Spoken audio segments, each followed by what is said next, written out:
I've already have this phone for about a year now. I bought it twice and I think I'm going to keep using it as my primary phone for a while longer.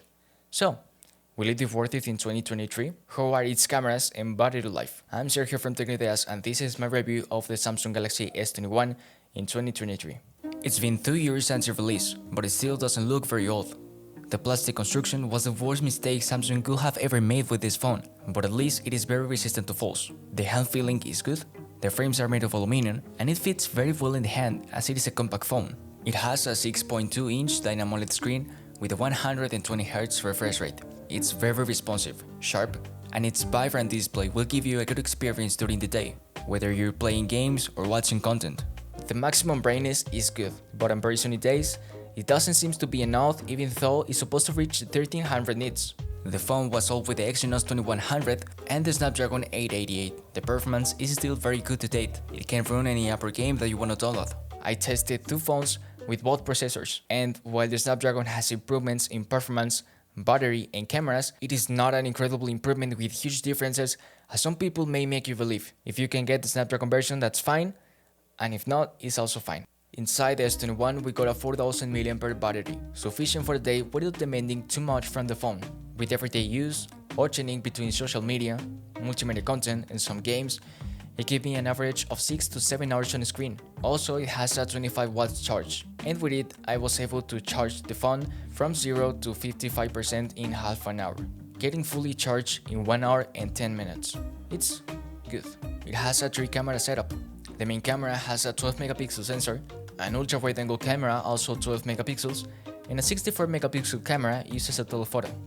During the day, the main camera captures crispy photos with vibrant colors and excellent dynamic range.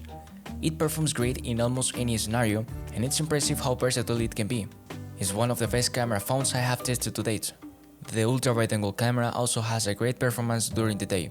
The photos we see from this camera have good colors, dynamic range, and decent sharpness. The edge correction is okay. Let's talk about the telephoto camera. It's a 64 megapixel camera with a 1.1 zoom, and the photos we see from this camera are actually digital zooms. The quality here is good. Sharpness is not the best, but it allows us to appreciate certain details in the photos. The dynamic range is acceptable, but noise is present in almost any scenario you expose this camera.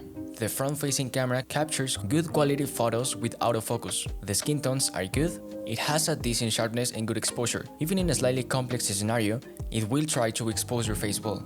It can record at 4K with all its cameras, including the front-facing camera. Video recording at 4K with the main camera is almost excellent, with incredible sharpness, dynamic range, and colors. Stabilization helps to make the video look more professional. You can record at 4K with the front-facing camera up to 60 frames per second. The angle vision is nice, quality and exposure are great, stabilization helps a lot when you're walking, and you're listening how the audio goes. So, do you think it is worth it for you? I've already tested twice and I'm quite satisfied. I really like using these cameras and the performance is still top. While its plastic body may not give you the feeling of a flagship phone, it does provide some freedom to use it without a case and not worrying too much about it breaking easily. I've dropped it many times and it has survived without any problems.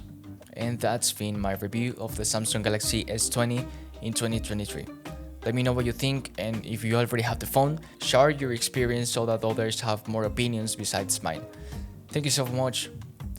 Thank you so much for staying until the end. Bye. And that's been my first video in English. Oh my fucking god. Well, it's the second one. We're not gonna talk about the first one, alright? We're not talking about that. It's kind of awkward.